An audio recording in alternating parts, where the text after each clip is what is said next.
Périple du Premier ministre Django Sissoko dans la sous-région pour apporter le message du président de la République à ses homologues du Sénégal, du Bénin, de la Côte d'Ivoire et du Burkina Faso.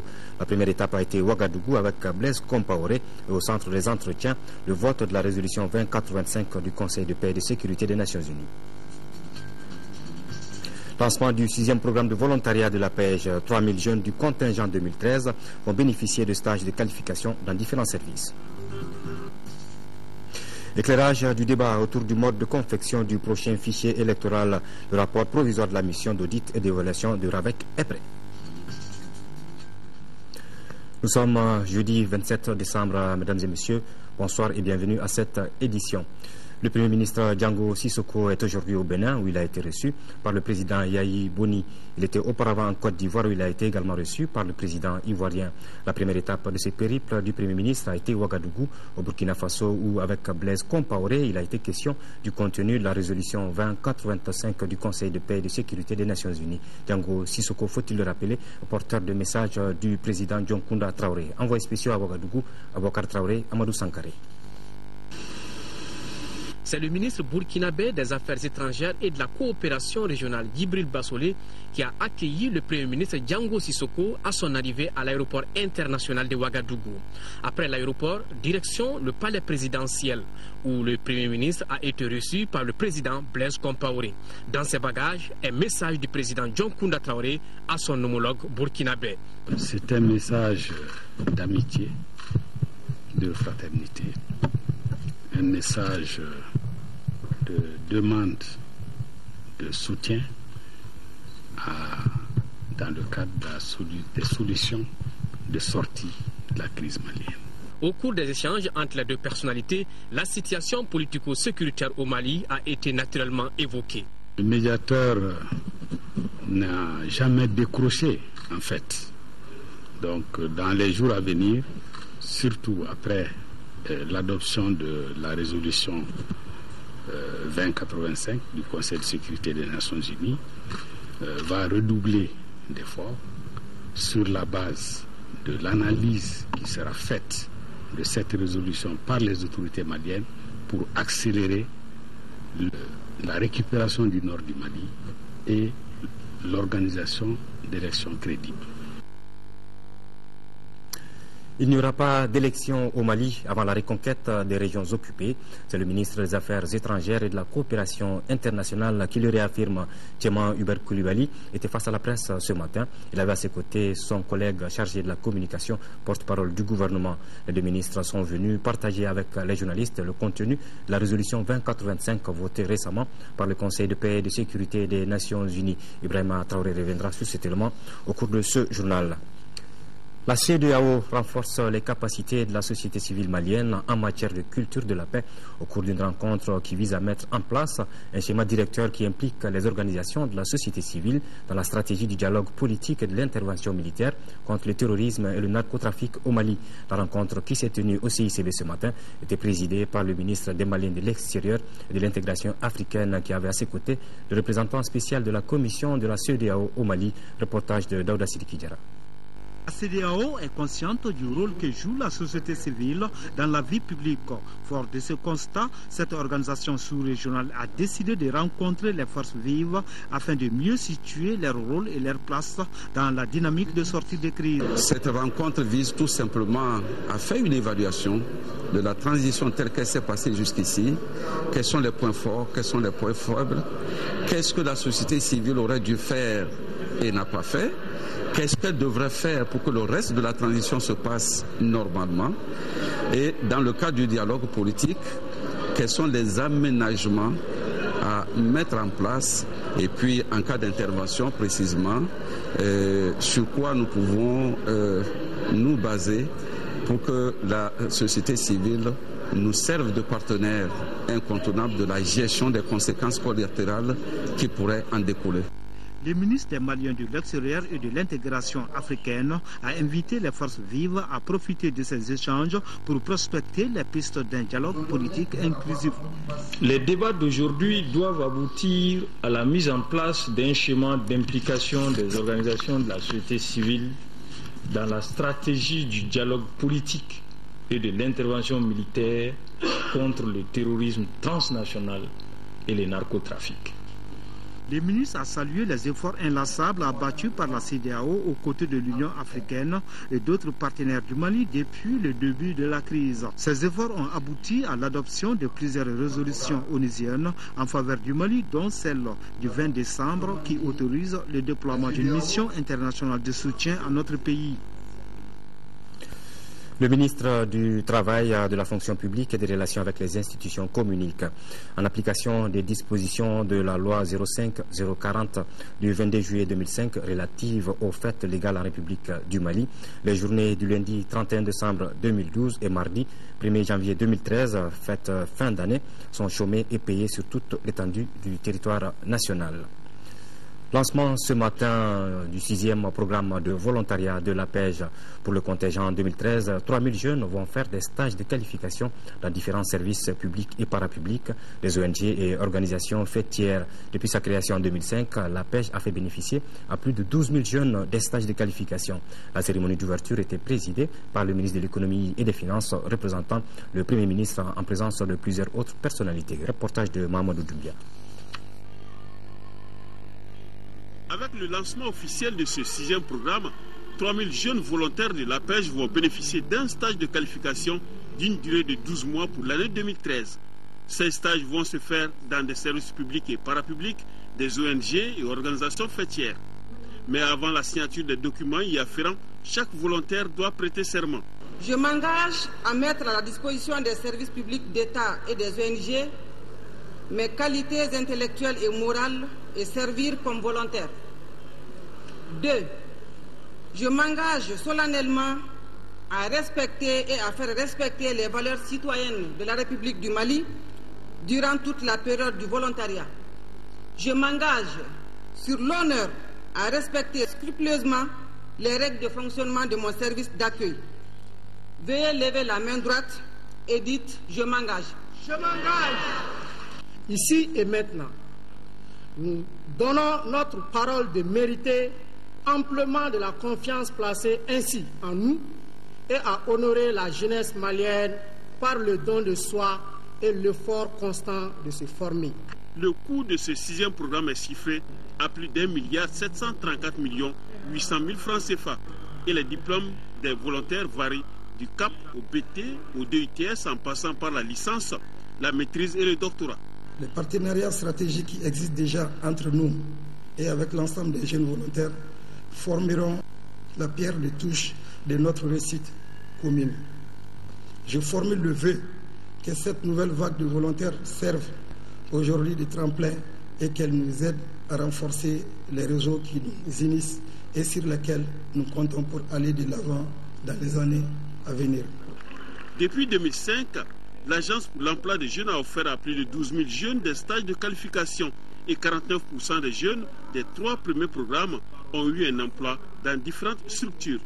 Vous devez vous adapter, prendre des initiatives et vous engager à acquérir le goût du travail bien fait, le sens de la rigueur, de la discipline, afin de réussir votre intégration dans la société et surtout dans la solidarité. L'Agence pour l'emploi des jeunes a pour mission, entre autres, la création d'emplois, la facilitation de l'accès au marché du travail, l'appui aux jeunes du monde rural et la facilitation de l'accès au crédit. Il n'y aura pas d'élection au Mali avant la reconquête des régions occupées. C'est le ministre des Affaires étrangères et de la coopération internationale qui le réaffirme. Tchéma Hubert Coulibaly était face à la presse ce matin. Il avait à ses côtés son collègue chargé de la communication, porte-parole du gouvernement. Les deux ministres sont venus partager avec les journalistes le contenu de la résolution 2085 votée récemment par le Conseil de paix et de sécurité des Nations Unies. Ibrahima Traoré, on retrouve.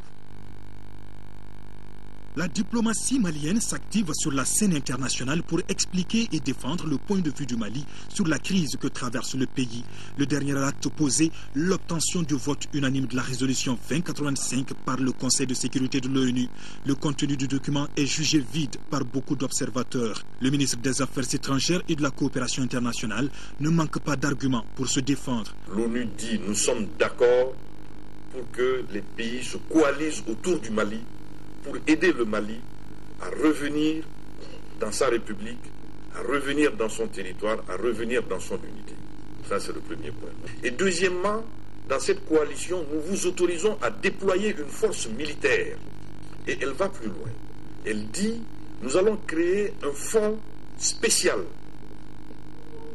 qui va sécréter les moyens dont le Mali aura besoin, dont les amis du Mali auront besoin pour le déploiement de cette force.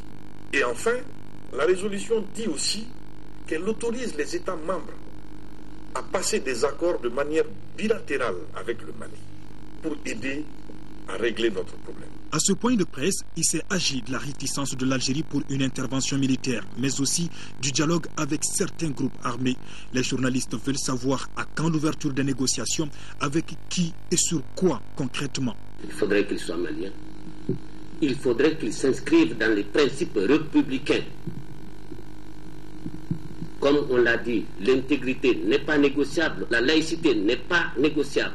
C'est à partir de ces éléments, ces fondamentaux, que nous appelons préalables, qu'on peut en ce moment chercher à savoir quel sera l'objet du dialogue. Les deux ministres rassurent que le Nord sera libéré et des élections crédibles se préparent, mais se tiendront seulement après la reconquête totale des régions occupées. Le gouvernement tiendra parole, martèle le ministre Koulibaly. Nous ne sommes pas un gouvernement de menteurs. Nous disons ce que nous pensons, et nous pensons ce que nous faisons, et nous disons ce que nous faisons. Tout est clair. On ne cache rien derrière. C'est dans cette dynamique que le gouvernement entend travailler pour convaincre davantage la communauté internationale à agir vite au Mali, car la situation sécuritaire et humanitaire se dégrade chaque heure qui passe. Le secrétaire général du ministère de la Sécurité intérieure et de la Protection civile a rencontré aujourd'hui les responsables des forces de sécurité, des collectivités locales et la coordination des chefs de quartier. Il s'agissait pour le général et le secrétaire général d'échanger avec l'ensemble des acteurs sur la question sécuritaire dans le district de Bamako et la région de Koulikoro. Agibou Koulibaly.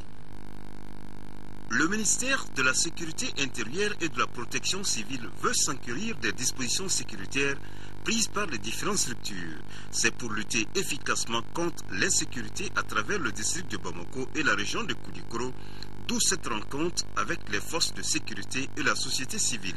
Je pense que la situation sécuritaire elle est acceptable parce qu'il n'y a jamais de sécurité absolue et les forces de sécurité sont engagées en plein dans le renforcement de cette situation sécuritaire par des actions de patrouille, par des actions de garde statique, également par des actions de sécurisation précises en des endroits précis. Donc à cette période, il est indispensable que nous soyons vigilants, que nous appelions les uns et les autres à être vigilants pour faire face à la situation, en particulier aussi en tenant compte de ce qui se passe au nord, parce que ce qui se passe au nord n'est pas sans conséquence sur ce qui se passe au sud ici. Cette tribune a permis aux différentes couches sociales de faire l'état des lieux au niveau des différentes structures respectives en matière de sécurité. Le 4 novembre, à cette date, il n'y a jamais eu de braquage, jamais il n'y a eu d'accident mortel qui a endeuillé les populations. Comme pour vous dire que nous sommes en plein dedans et nous ne sommes pas appelés à faillir. Nous aussi, population, nous avons un rôle à jouer. C'est d'être très responsable au niveau des familles, c'est d'être également très vigilant et d'être également coopératif, voire être vigilant à tout ce qui peut être suspect, à tout ce qui peut être dangereux, signaler ça aux autorités compétentes pour que toute surprise désagréable soit évitée. Il faut signaler qu'un contrôle général des engins à deux roues sera effectué ce vendredi à travers le district de Bamako et les capitales régionales. Les opérations seront menées par les forces de sécurité jusqu'au 1er janvier 2013. Éclairage du débat autour du mode de confection du prochain fichier électoral, le rapport provisoire de la mission d'audit du fichier électoral consensuel FEC, de l'évaluation du recensement administratif à vocation civile RAVEC est prêt. Sous la présidence du département de tutelle, les membres du dit comité de pilotage examinent le rapport provisoire de la mission d'experts commis par l'Union européenne. L'objectif général de l'audit est d'aider les autorités à la prise de décisions opérationnelles liées à la réalisation des listes électorales. Moïse Traoré. La mission d'audit du fichier électoral consensuel FEC et de l'évaluation du recensement administratif à vocation état civil RAVEC a débuté à la mi-novembre 2012. Le rapport provisoire des experts indépendants commis par l'Union européenne est passé au peigne fin par les membres du comité de pilotage du dit audit. Il reste que dans ce genre de rapport, l'équipe qui a fait le rapport est une équipe indépendante. Personne ne peut lui imposer d'écrire quelque chose qui ne lui convienne pas. C'est possible de faire une synthèse des deux documents? C'est possible. Ça, c'est une troisième possibilité que nous allons envisager également. Cette séance d'évaluation est présidée par le secrétaire général du ministère de l'administration territoriale, de la décentralisation et de l'aménagement du territoire. Des représentants de partis politiques, de la société civile et des services techniques concernés prennent part aux travaux. Nous pourrons arriver à faire des propositions concrètes, à donner des avis sur ce rapport provisoire. Ça va permettre à la mission d'audit de peaufiner un peu son rapport, et c'est au terme de ce travail-là qu'une réflexion plus approfondie va être faite par le comité de pilotage et des propositions vont être faites aux autorités compétentes pour le choix du fichier électoral. L'impact sur les fichiers FEC et RAVEC de la population déplacée ou réfugiés dans les pays voisins est également évalué par la mission d'audit qui prend fin le 14 janvier prochain. L'objectif général de l'opération est de recueillir données et informations utiles à la prise de décision opérationnelle liée à la réalisation de listes en vue d'élections équitables. Prendre contact avec les partenaires de l'école et échanger avec eux sur les problèmes de l'éducation, c'est le but que s'est fixé le ministre de l'Éducation, de l'Alphabétisation et des Langues nationales. Il a rencontré ce matin le bureau de la Fédération nationale des associations de parents d'élèves et d'étudiants du Mali et celui de l'Union des enseignants retraités du Mali. Le compte rendu de Aloussieni Touré. Les enseignants retraités et les parents d'élèves appartiennent au même monde, celui de l'école malienne. Ils partagent donc la même préoccupation, le développement de l'école malienne. La rencontre avec le ministre de tutelle a été l'occasion pour ces corporations d'échanger avec celui-ci sur les voies et moyens de sortir l'école de sa léthargie. Nous avons demandé au ministre, en tant qu'enseignant, et produit de la réforme de l'éducation, de voir comment l'école pourra reprendre. Comment l'école peut avoir son aura d'antan, être enseignant. Vous croyez que tout le monde peut être enseignant? Ce n'est pas enseignant qui le veut. C'est une vocation. Boubacar Moussa Diarra a pris bonne note de ses préoccupations et dit s'employer à travailler de concert avec ses anciens afin de pouvoir cadrer l'existant. Je suis venu ce matin à l'école des anciens pour les écouter, leur exposer les problèmes pour qu'eux aussi puissent contribuer comme ils le faisaient avant, à la recherche des solutions les plus appropriées pour redonner à notre école ses marques.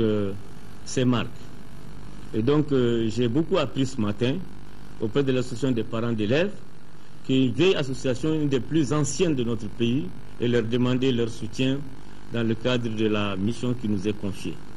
Le diagnostic de la régression de l'école malienne ayant été établi, il reste à y apporter le traitement adéquat, chose à laquelle ces acteurs s'attellent déjà. 25 millions de francs CFA, c'est la valeur d'un important lot de matériel remis par la Fondation Tcham au Centre national d'appareillage orthopédique du Mali.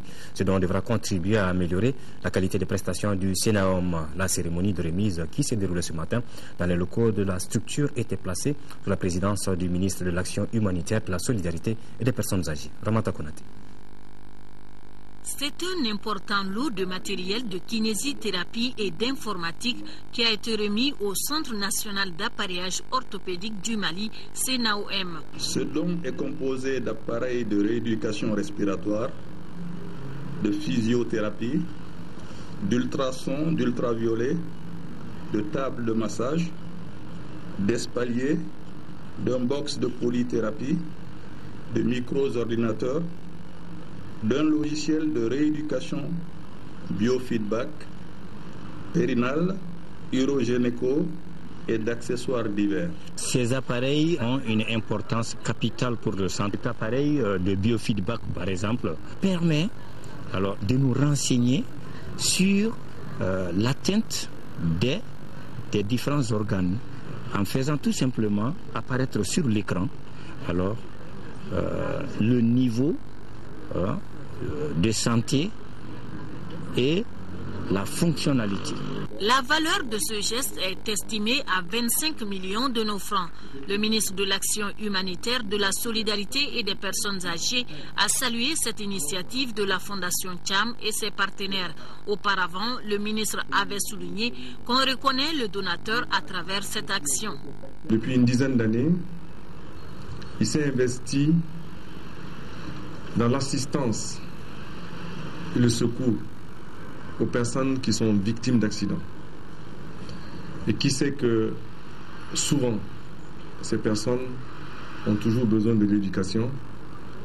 C'est pour ça que je dis aujourd'hui que ce geste ne me surprend pas de lui, parce que ce n'est que la continuation de ce qu'il a commencé dans la santé. Donc au nom de l'ensemble des travailleurs du CNOM, je voudrais vous dire merci pour ce geste. Je suis sûr et certain que ce lot qui vous a été remis aujourd'hui vous permettra encore d'améliorer un peu plus vos prestations.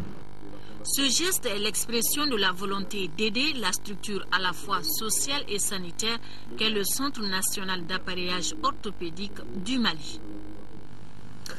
Les membres du comité d'orientation et de pilotage du projet d'accroissement de la productivité agricole au Mali, PAPAM, se sont réunis pour la troisième fois au cours de cette rencontre. Ils ont fait le bilan des activités de l'année 2012 avant d'identifier de nouvelles orientations pour 2013. Les travaux étaient présidés par le ministre de l'Agriculture et celui de l'Élevage et de la Pêche, Tchemogo Sagar. Les membres du comité d'orientation et de pilotage du PAPAM ont examiné l'état d'exécution des recommandations de leur dernière rencontre, les rapports d'audit et le compte-rendu du dernier comité de pilotage. Ils ont également planché sur le rapport annuel d'activité et le bilan de l'an 2012. L'impatience des producteurs, le défi de la sécurité et de la souveraineté alimentaire et les conclusions de la dernière revue des projets et programmes de la Banque mondiale sur la faiblesse du taux de décaissement nous impose d'accélérer l'exécution des activités. L'un des objectifs du PAPAM est d'aider à accroître les productions dans les secteurs de l'élevage. C'est pourquoi le ministère en charge du domaine fonde beaucoup d'espoir sur cette troisième session. C'est un des programmes les plus importants, en tout cas de l'agriculture avec grand A. Donc, nous, en tout cas, notre département est totalement disponible de pouvoir travailler avec ce programme pour que l'élevage soit en bonne place. En 2012, le projet d'accroissement de la productivité agricole au Mali s'est doté d'un logiciel de gestion, former le personnel et réaliser l'audit des comptes 2011. En 2013, le PAPAM entend poursuivre les activités en cours et apporter d'autres innovations avec un budget de près de 12 milliards 574 millions de francs CFA. Il y a des éléments nouveaux qui sont intervenus qui vont fortement nous impacter. C'est la fin du financement de l'Union européenne. Et l'autre question, c'est un peu la situation que vit le pays. Le projet d'accroissement de la productivité agricole au Mali, PAPAM, a été mis en œuvre en 2010. Son but est d'augmenter la productivité des petits exploitants et producteurs de l'agrobusiness, d'accroître l'utilisation des pratiques de gestion durable des terres et des eaux. La Banque de développement du Mali affiche une bonne santé. En 9 mois d'activité, la BDM SA a réalisé un résultat d'exploitation de plus de 7 milliards de francs CFA pour un objectif de 5 milliards. Les dépôts des clients auprès des agences de la banque se sont établis à plus de 300 milliards de francs CFA. C'est ce qui ressort de la 45e session du conseil d'administration de la BDM SA. Les administrateurs ont été également informés de l'ouverture très prochaine d'une agence de la BDM à Paris, en France. Bourama Traoré. 45e session du conseil d'administration de la Banque de développement du Mali est un satisfecit général.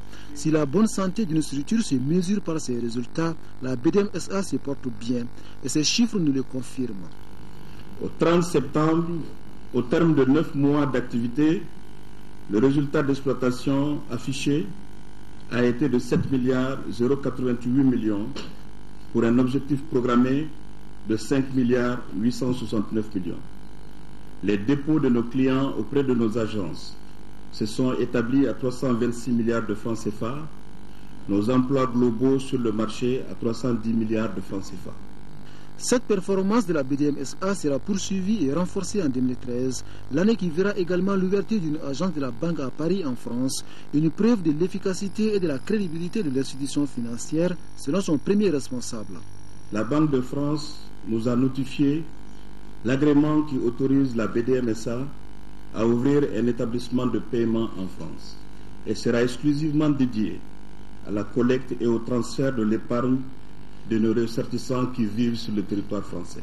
De quoi réjouir les administrateurs pour qui la BDMSA s'impose de plus en plus comme une banque leader au Mali, voire dans la sous-région. Les performances aujourd'hui de la BDM sont exceptionnelles compte tenu à la fois de la situation de l'environnement international, mais également des perturbations qu'il y a eu au Mali. Et cette banque résiste de façon extraordinaire. Comme je vous l'ai dit pendant le conseil, c'est un vrai petit bijou. Cette performance aujourd'hui est davantage contributive au financement du secteur privé significatif, c'est-à-dire le secteur productif. Les parts d'emploi pour financer le secteur productif progressent de manière notoire. Ces dernières années, la BDM a consolidé sa position de banque leader au Mali, mais ça ne suffira plus. Il faudra aller au-delà. Et c'est pour cela que nous envisageons sérieusement de la voir se déployer dans la sous-région. À l'Office malien de l'habitat OMH, les événements de l'année 2012 ont entraîné un manque à gagner de plus de 6 milliards de francs CFA. Malgré cette perte, la structure entend poursuivre ses activités, notamment les programmes de logements sociaux à travers le pays. Pour ce faire, le budget 2013 de l'OMH connaît une augmentation par rapport au budget corrigé de l'année en cours. Résumé du conseil d'administration de l'Office malien de l'habitat avec Ramata Konaté. Le budget 2013 de l'Office malien de l'habitat est équilibré en recettes et en dépenses à plus de 14 milliards de francs CFA. Plus de la moitié de cette somme servira à financer l'habitat. Ainsi, 2013 sera marqué par la poursuite des activités dont la promotion des matériaux locaux de construction, le suivi de la finition des 1700 logements sociaux dans les régions, entre autres. À ceci s'ajoute la participation de l'EMH à la réalisation du programme gouvernemental de 1922 logements sociaux de la tranche 2011-2012. Il s'agit ici de la tranche dont les travaux sont arrêtés depuis les événements de mars dernier. Événements qui, selon le président du conseil d'administration de l'EMH, ont entraîné un manque à gagner de plus de 6 milliards de nos francs. Ce déficit se répartit comme suit. Le montant de 4 milliards 686 millions de francs CFA au titre de la subvention de l'État. Les mensualités des logements réalisés dans les localités nord pour un montant de 72 279 185 francs CFA, dont le recouvrement est devenu pratiquement impossible. Les divers manques à gagner au titre des programmes de logements sociaux inachevés.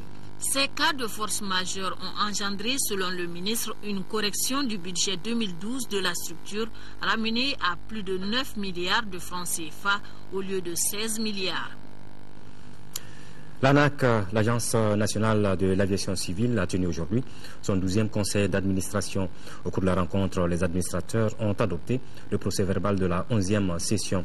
Le compte-rendu des activités de l'agence au 30 septembre de l'année en cours a été également validé. Pour les activités 2013, un accent particulier est mis sur les mesures de sécurité et l'achèvement des travaux de l'aéroport de Bamako-Sénou. Adama Koudjou.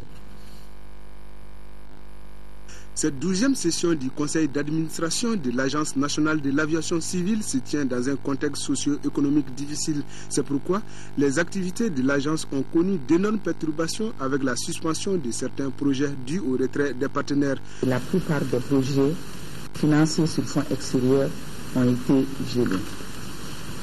Ainsi, des secteurs comme le tourisme ou l'hôtellerie ont été lourdement affectés par la crise et l'insécurité, toutes choses ayant fortement perturbé l'activité du secteur aéronautique et plus précisément celle des compagnies aériennes. Une des conséquences directes et des plus récentes de cette situation est bien sûr la suspension des activités de la Société nationale Air Mali.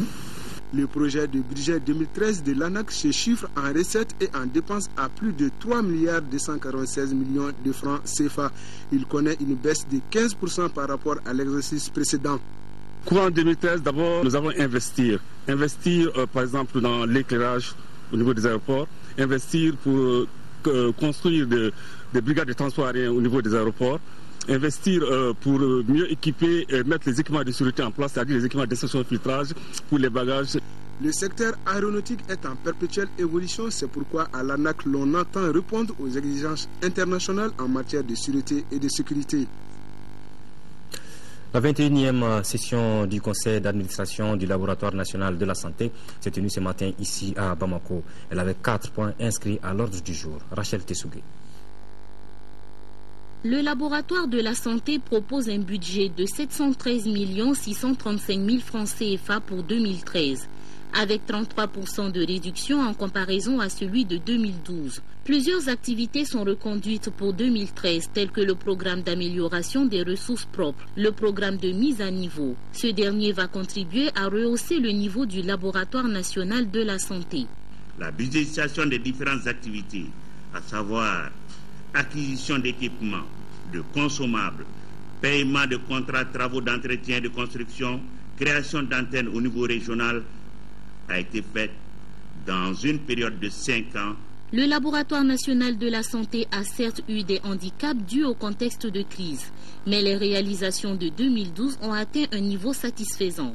Toute action qui va dans le sens de la bonne réalisation de cette mission que vous avez présentée cadre parfaitement avec l'objectif à atteindre par le LNS, à savoir la contribution à la consommation des denrées de qualité sur le territoire national. Le laboratoire national de la santé a pour mission de contrôler la qualité des produits destinés à des fins thérapeutiques, diététiques ou alimentaires. C'est dans le but de sauvegarder la santé des populations. La 14e session ordinaire du conseil d'administration du Palais de la Culture s'est elle aussi tenue ce matin sous la présidence du ministre de la Culture. Lors du jour des travaux a porté sur les exercices d'activité et l'état d'exécution à mi-parcours du budget 2012. Garibou Pérou. Au cours de ce conseil d'administration du Palais de la Culture, les administrateurs ont échangé sur l'apport de cette structure à la culture. En 2012, l'établissement a reçu dans ses salles et espaces plus de 140 000 spectateurs. Cette baisse de fréquentation s'explique selon les administrateurs par les questions d'ordre structurel et la crise multiforme consécutive aux événements du Nord qui a profondément affecté le secteur culturel. Le Palais de la Culture aujourd'hui est devant presque l'impasse qui va nécessiter en tout cas une révision de tous les comportements. En dépit de cette situation, le Palais de la Culture s'est investi. Les administrateurs ont pu réaliser une part importante des activités retenues au titre de son budget programme 2012. Au plan financier, sur une dotation initiale de 557 295 237 francs, le budget 2012, après révision, a été exécuté à hauteur de 68,28% en termes de ressources propres. Les recettes de l'établissement ont atteint 75 827 737 francs CFA contre une prévision de 111 90 000 francs CFA. Depuis son érection en établissement public à caractère culturel en 2001, le Palais de la Culture Amadou Hampâté-Bâ, créé en 1983, abrite aujourd'hui en son sein 4 formations. Il s'agit de l'ensemble instrumental, du ballet, du groupe dramatique Koteba et l'orchestre Les Badema National.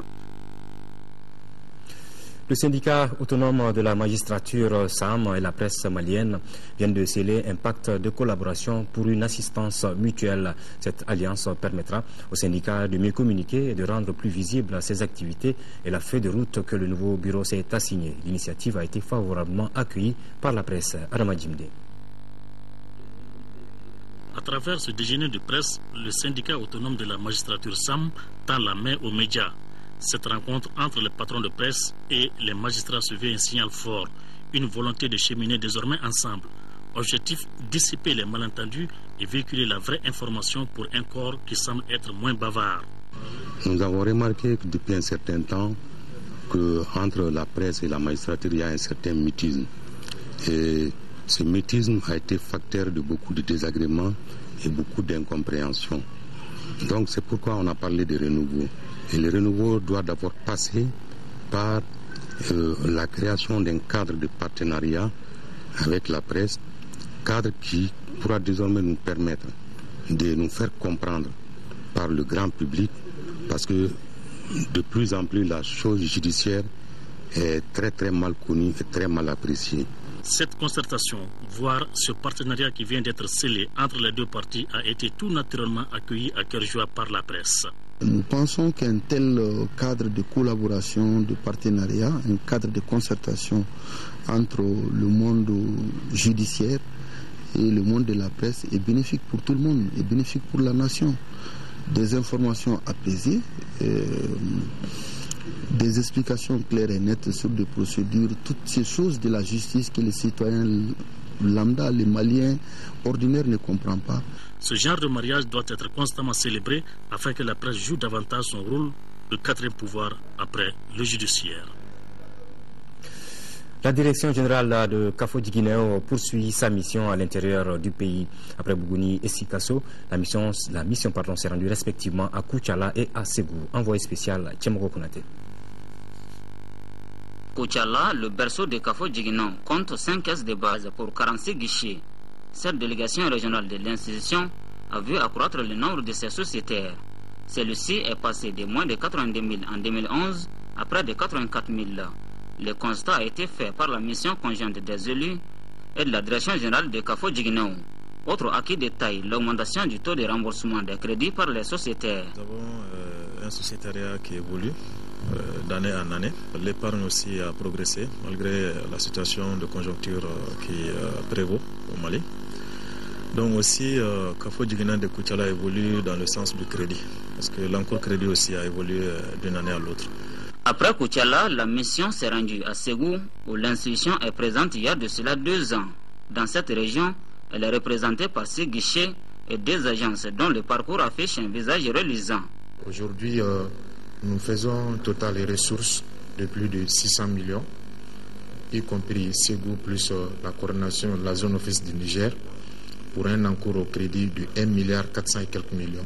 L'intervention de Kafo-Djiguinéo dans le monde rural a largement boosté la cotonculture, d'où l'engagement de la CMDT à soutenir l'institution dans la réalisation de ses projets futurs. C'est Kafo-Djiguinéo qui met l'argent à la disposition des producteurs pour booster notre production, pour booster la production de coton. Effectivement, on appuie Kafo-Djiguinéo dans ce remboursement-là pour que ce taux de remboursement puisse être meilleur. La dernière étape de la mission concerne Fana et Bamako. Sport football, championnat national de Ligue 1, la Fédération malienne de football met son calendrier à jour. Elle a programmé en effet hier le match en retard de la première journée du Liba AC US au stade Omnisport Modibo Keïta. Une rencontre qui s'est soldée d'ailleurs par un match nul d'un but partout. Siragatou Sissi. L'Union sportive des forces armées et de sécurité du Mali USFAS, au relais de son sacre continental en camp foot à Abidjan, Côte d'Ivoire, effectue donc sa toute première apparition en Ligue 1. L'USFAS, promu d'ailleurs cette saison dans l'élite, après avoir purgé un an en 2e division, était attendu au tournant face au Djoliba AC, le champion sortant. Cette affiche est au compte de la première journée en retard.